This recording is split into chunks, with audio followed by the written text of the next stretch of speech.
الرحمن الرحيم. احنا في رشدي في عبد الحميد العبادي، بنخش بنلاقي الريسبشن ارضيات بورسلان،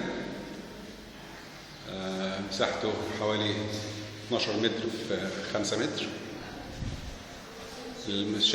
مساحة الشقة 175 متر. بنلاقي طرقة، وبعدين بنخش بنلاقي مطبخ كبير. المطبخ فيه كل التجهيزات الكهربائية، والفاضل له بس الحواض بتاعته، لكن كل الكهرباء والوصلات الكهربائية موجودة فيه. حمام كبير، بانيو شطب. بعد كده بنلاقي الماستر روم، شقة كبيرة، أوضة كبيرة قصدي، ليها بلكونة وليها حمام خاص بتاعها.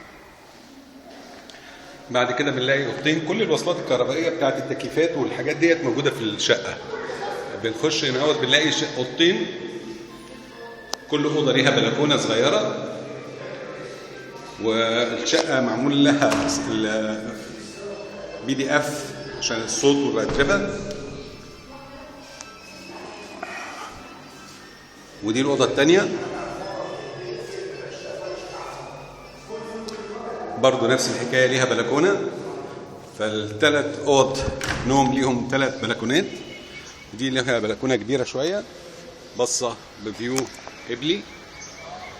والشقه زي ما احنا شايفين مش مجروحه خالص.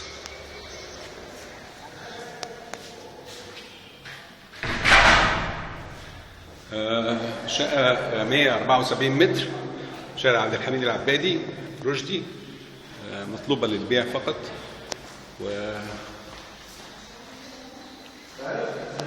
وفاضل هي الشقه ديت